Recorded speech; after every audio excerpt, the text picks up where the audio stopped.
Bonsoir à tous et bienvenue au 19h50 sur Canal 2 International. Tout de suite, voici les titres à la une de l'actualité ce soir.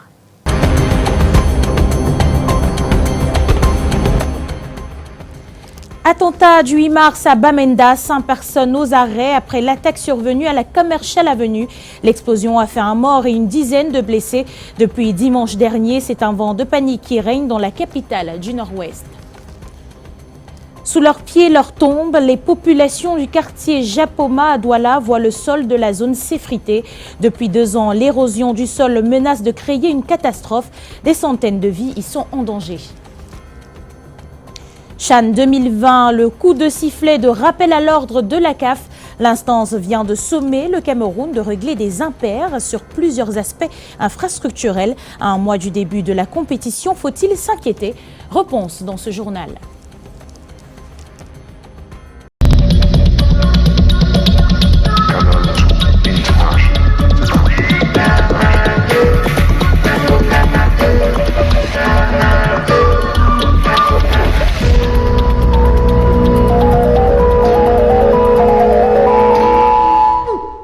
Bonsoir et bienvenue une fois de plus au 19h50 sur Canal 2 International.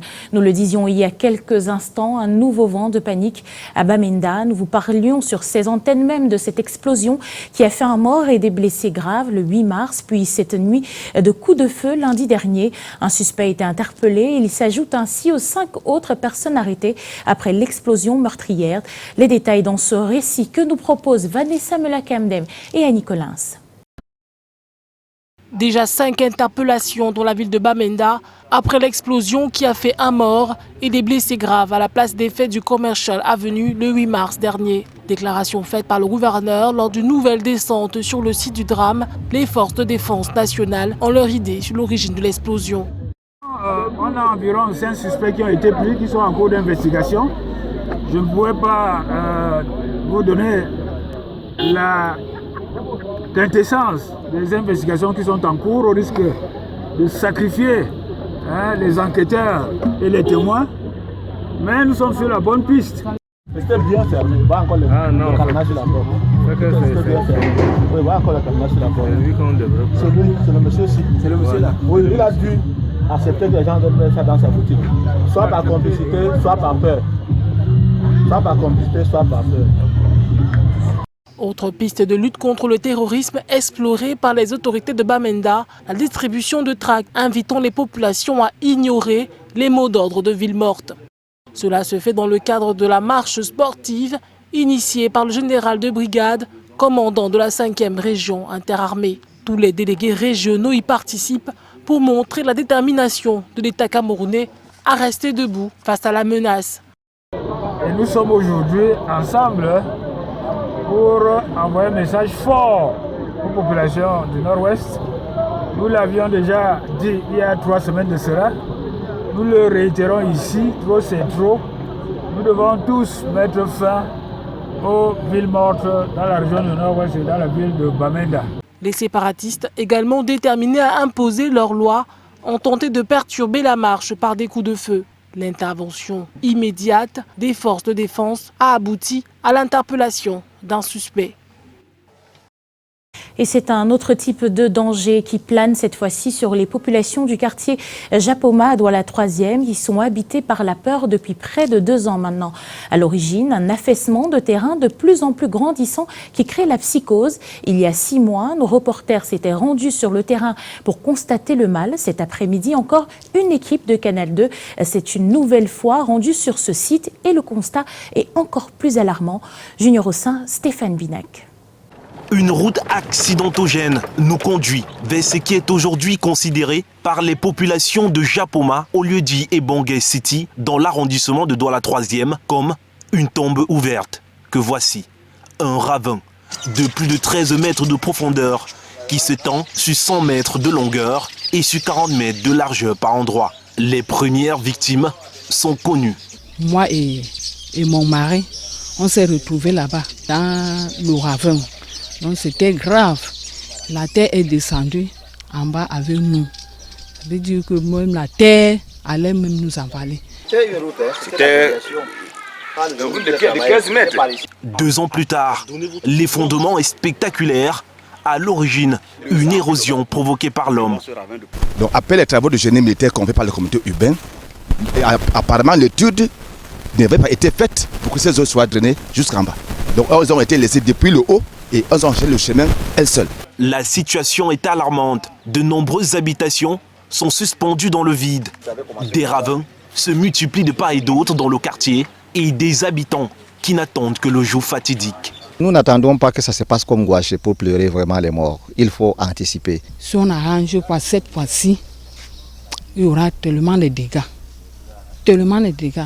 Donc, on supplie le gouvernement que pardon, on vient nous sauver. Depuis le début de cet affaissement, plus de 5 requêtes ont déjà été adressées aux autorités administratives de la ville, aux chefs traditionnels et aux élus locaux de Douala 3e, avec comme objet information et demande d'assistance en urgence. Mais malheureusement, aucune assistance jusqu'ici. Les populations vont plus seulement pleurer, mais non. Au registre des faits de société ce soir, un transporteur prend la fuite après avoir tué une dame avec son véhicule à Bomban. L'accident se produit sur la nationale numéro 10, axe Bertois-Yaoundé. Pris de panique, le conducteur tente de s'échapper avant d'être rattrapé quelques kilomètres après Bertois. Le récit de cette journée avec Monique Naoussifossou et Kizito Koumaï. Tout se passe comme dans un film d'action ce mercredi à Bomban, dans la région de l'Est. Un chauffeur à bord d'un pick-up d'une société de vente de cigarettes basée à Bertois heurte mortellement une dame et prend la fuite avec son véhicule. Le sous-préfet, saisi par les populations en pleurs, engage avec les gendarmes une poursuite à la suite du fugitif qui n'a pu rattraper que vers Ayos. Le chauffeur qui abandonne le véhicule et prend une moto. Pendant que j'étais en train d'avancer, j'ai vu une femme suivie de nulle part. Dans la panique et tout, je l'ai heurté. Et j'ai heurté également les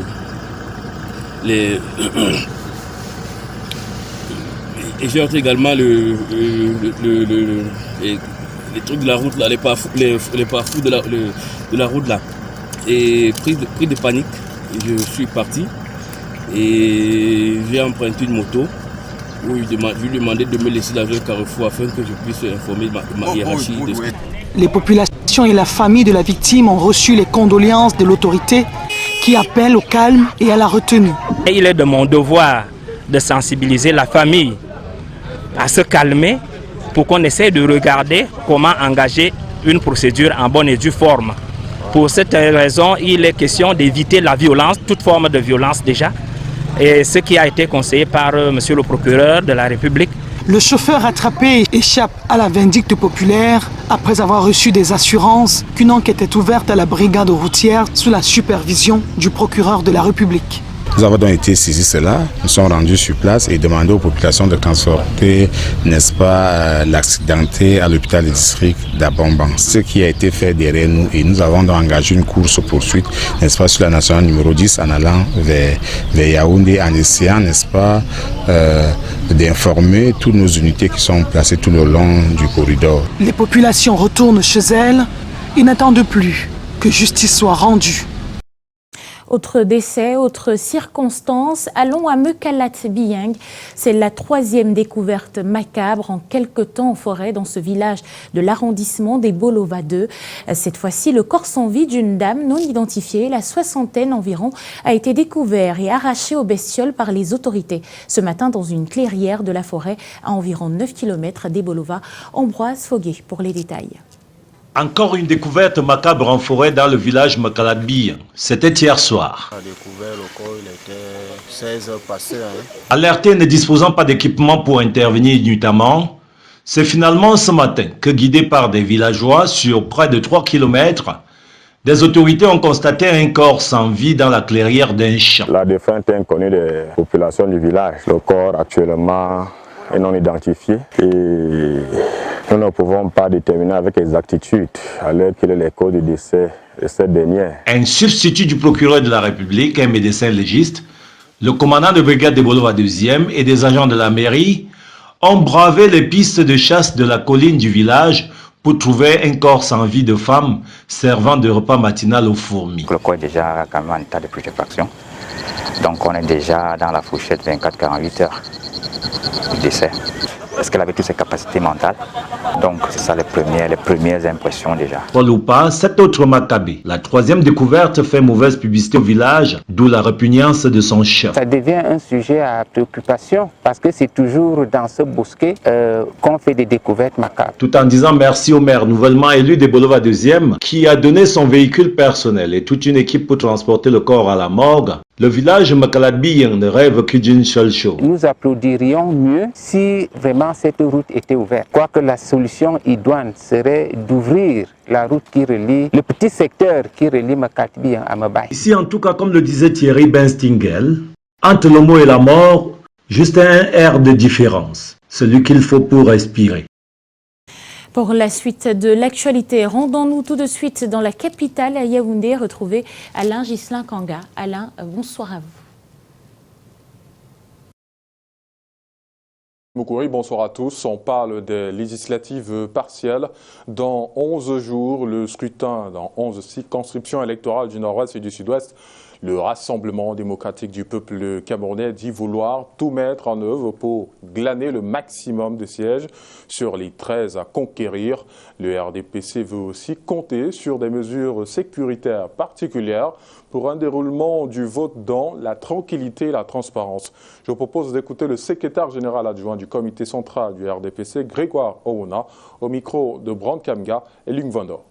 Nous avons d'abord bien digéré notre frustration que nous avions au sortir du Conseil constitutionnel et nous nous sommes remis au travail. Le secrétaire général a commencé par conduire les équipes qui vont sur le terrain et monsieur le secrétaire général a tenu une réunion encore hier avec les responsables de ces équipes qui sont déjà partis et nous nous remettons donc au travail pour que les élections du 22, nous puissions atteindre au moins les résultats que nous avons eus. Les principaux responsables de la sécurité sont en train de prendre un certain nombre de mesures très spécifiques à ces deux régions et nous y comptons bien pour que la sécurité soit garantie.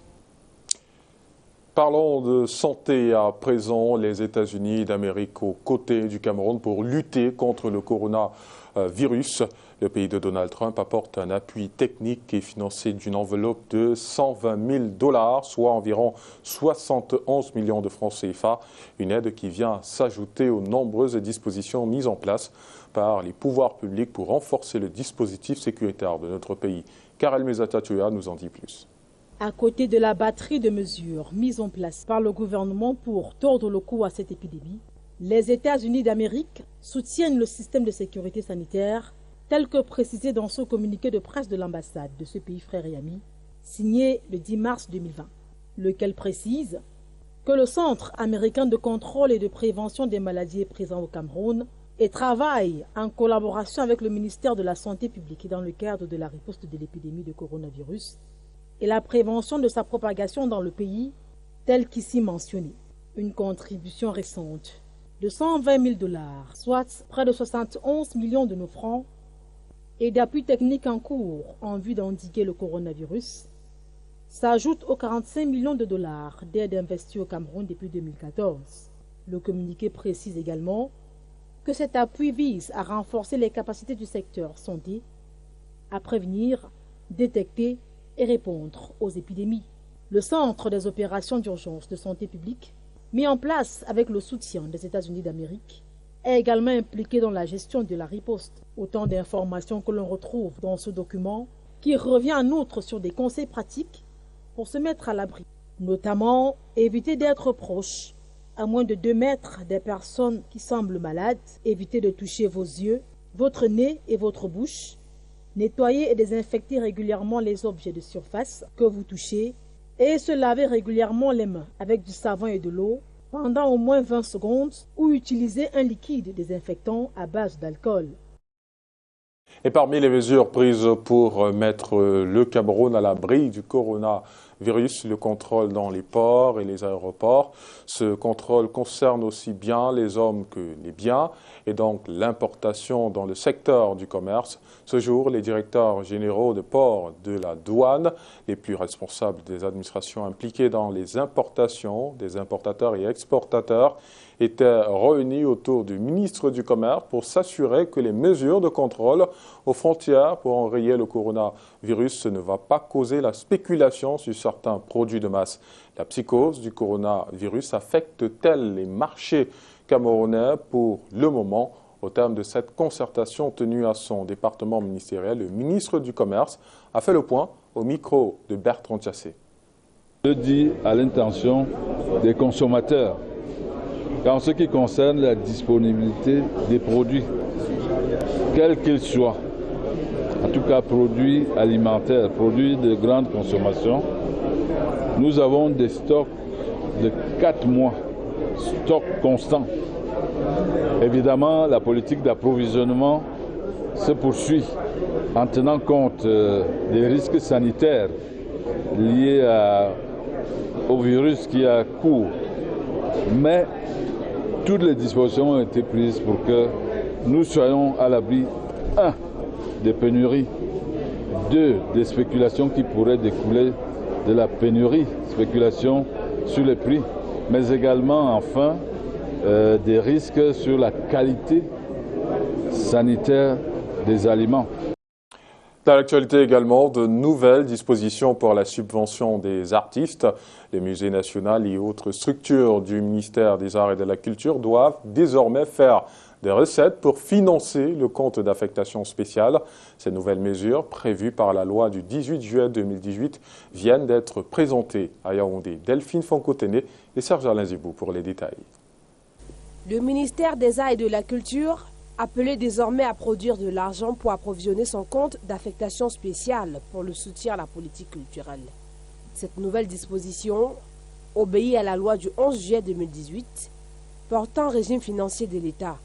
Cette loi, effectivement, précise les niches dans lesquelles on peut trouver les financements de, de ce compte d'affectation spéciale.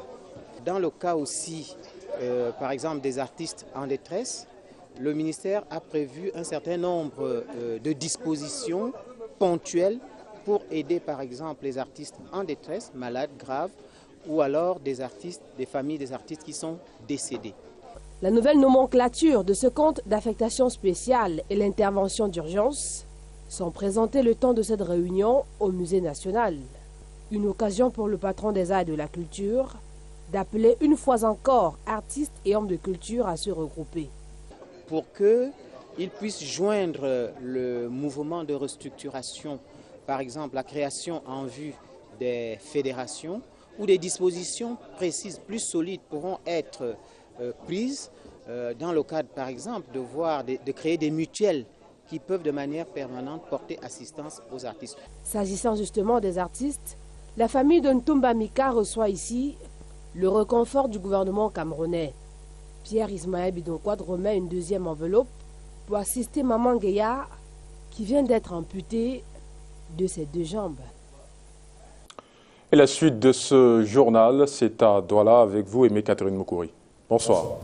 Bonsoir Alain Ghislain Kanga. Dans la suite de ce 19h50, on parle de lutte contre le commerce illicite des armes légères et des petits calibres. L'action concertée entre le gouvernement camerounais et l'Union européenne vient à travers un cadre juridique approprié de mettre sur pied des mesures de transparence et des techniques de détection anticipée sur les détournements de ces flux illicites d'armes. Charles-Robert Itoke et Thierry Nana nous éclairent sur le sujet. La circulation illicite des armes légères et de petits calibres constitue un problème majeur en Afrique centrale, d'où la nécessité de mettre en œuvre un système de contrôle d'armes aux frontières. L'action concertée du gouvernement camerounais et de l'Union européenne en vue de lutter contre le commerce illicite d'armes permettra de discuter le cadre juridique, des mesures de transparence et des techniques de détection et prévention de détournement de ces flux illicites d'armes en trafic illicite. Cet atelier de ces 2 derniers jours, enfin de ces 2 prochains jours, est en fait la 5e activité que nous allons conduire avec nos partenaires camerounais. La première activité était une activité destinée à discuter le cadre juridique actuel et puis prospectif du Cameroun concernant la mise en œuvre des contrôles sur le commerce des armes. La deuxième activité était destinée à discuter des mesures de transparence. Alors mesures de transparence qui peuvent être à l'échelle nationale, donc un gouvernement qui informe ses citoyens sur la problématique des transferts des armes, mais également ses partenaires internationaux. La troisième activité que nous avions conduite avait pour objectif de discuter des techniques, alors bien évidemment de détection, mais également de prévention du détournement de ces flux licites d'armes en trafics illicites. Une opération qui consiste à prévenir, à anticiper à travers le dialogue afin d'identifier les pistes d'action possibles, de favoriser la création d'une dynamique à l'échelle sous-régionale pour que les pays se parlent, communiquent sur les risques et les moyens de prévenir les détournements voire trafic d'armes. En société, on parle de cette pénurie d'eau en Comondo à Douala. Ça dure depuis plus de 4 mois. Une situation inconfortable créée par les travaux de la voirie qui ont endommagé les tuyaux et autres installations de la Camwater. Depuis lors, les populations n'ont pour seule alternative que des puits plus ou moins entretenus. Monique Naoussi-Fosso et Marius Kossou nous en disent plus dans ce reportage.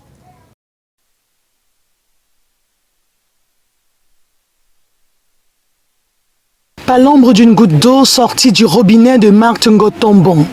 Ça fait plus de 4 mois que cette sexagénaire et ses voisins du quartier Comondo à Douala se ravitaillent dans un puits de fortune. Et les gens qui boivent ça parce qu'il n'y a plus l'eau au quartier. C'est ça qui nous aide souvent. On nettoie ça, on met l'eau de javel, souvent on prépare avec, on fait tout avec. Les enfants là-bas, je n'ai pas les payer pour partir là-bas. Et mes enfants qui viennent là-bas, qui me donnent l'eau. Maintenant, là-bas, je n'ai pas mis l'eau là-bas derrière pour laver. Une pénurie d'eau qui incommode davantage les maisons sanitaires modernes. Les toilettes sont modernes. Alors quand on y va, il faut pouvoir mettre de la propreté. Ça absorbe de l'eau, il faut faire que ça soit d'aide, ça absorbe de l'eau, c'est un désagrément terrible. Rendu au service de la production et de la distribution d'eau à Camwater, l'entreprise pointe du doigt les travaux du chantier routier qui ont endommagé les tuyaux et autres circuits d'approvisionnement en eau. Disons qu'à Comondo, effectivement, nous avons des problèmes de desserte du fait des travaux de voirie. Donc ces travaux ont détruit les réseaux existants, raison pour laquelle nous ne pouvons plus alimenter ces clients. Ces réseaux ont été détruits par les entreprises en charge de ces travaux de voirie. Donc à notre niveau, nous ne sommes pas restés les bras croisés. Donc nous déployons très souvent des camions citernes pour alimenter la population. Et dans certains cas aussi, nous avions exécuté des branchements pour une solution d'eau gratuite. Nous avons des quartiers de Bonaminkano, à Bonaberi, il y a Dikolo, il y a également le quartier Grand Hangar. Et j'en passe. Comme on le voit, la Camwater ainsi que ses abonnés sont victimes de la destruction de ces installations et au déplacement de réseaux par les travaux de voirie, autrement les travaux routiers. Pourtant, un décret du Premier ministre dispose que les entreprises qui endommagent les réseaux des concessionnaires comme la Camwater sont astreintes à les réparer. Il s'agit du décret du 19 mars 2014 portant réglementation en matière de voirie et réseaux divers en milieu urbain. Camwater signale que malgré les multiples relances de son directeur général, Gervais Bolanga, ces entreprises font la sourde oreille. Nous le disions au titre de ce journal en sport football, le Cameroun interpellé par la CAF. L'instance dirigée par Ahmad Ahmad dans une correspondance adressée à la FECAFOOT et au comité local d'organisation du CHAN a relevé près d'une 60aine de points qui nécessitent une amélioration, parmi lesquels les infrastructures hospitalières et billetterie. Faut-il s'en inquiéter à moins d'un mois de la compétition? Élément de réponse avec Alain Ghislain Kanga et Francis Guémenon. À régler pour la bonne organisation du championnat d'Afrique des Nations 2020. La Confédération africaine de football l'a fait savoir en 60 points dans une correspondance de 4 pages signée du secrétaire général de l'instance. Elle exige des améliorations sur le plan des infrastructures sportives, hôtelières, hospitalière, de la sécurité, la billetterie ou encore le marketing. Ce qui sonne comme une sommation peut avoir des justifications. On a pensé qu'il y avait le stade, on a commencé à faire des pubs, orienter, figer toutes les attentions vers Japoma, qui est un joyau architectural, tout le monde est d'accord, vers la rénovation du stade, peut-être la réunification à Bepanda, etc. On a oublié qu'il y avait d'autres aspects qui sont tout aussi importants. Dans cette correspondance, il est demandé au Cameroun, par exemple, une trentaine d'ambulances médicalisées sur tous les sites de la compétition. Les exigences de l'instance fêtière du football continental apparaissent comme une piqûre de rappel. Le Cameroun n'a jamais été demandeur du CHAN. C'est l'Éthiopie qui devait abriter ce CHAN. Et c'est en avril 2019 que la CAF avait retiré l'organisation de ce CHAN à l'Éthiopie pour l'attribuer au Cameroun. Le Cameroun qui devait se servir du CHAN pour mieux peaufiner la CAN 2020. Les derniers réglages à peaufiner qui révèlent que le pays de Roger Mila n'est pas encore prêt. Et vous pouvez constater pourquoi, à chaque fois que les A-Prime ont voulu jouer un match amical à Douala, que ce soit à Bepanda ou à Japoma, on a renvoyé. Ça veut dire qu'on n'est pas prêt quelque part. Maintenant, j'espère que cette piqûre de rappel va faire du bien et que le sérum va passer. Malgré nos multiples tentatives, impossible d'avoir la réaction de la communication du comité d'organisation locale. Mais la plupart des observateurs restent unanimes sur le fait que le Cameroun, malgré tout, abritera la compétition qui débute le 4 avril prochain. C'est la fin de cette édition du 19h50. Merci à vous de l'avoir suivi. Une toute autre compétition à vivre tout de suite sur Canal 2 International, la Champions League. Le match retour de 8e de finale qui oppose Liverpool à Atlético de Madrid est à vivre en direct sur la chaîne numéro 1 sur le sport. Je vous retrouve tout de suite pour ce plateau.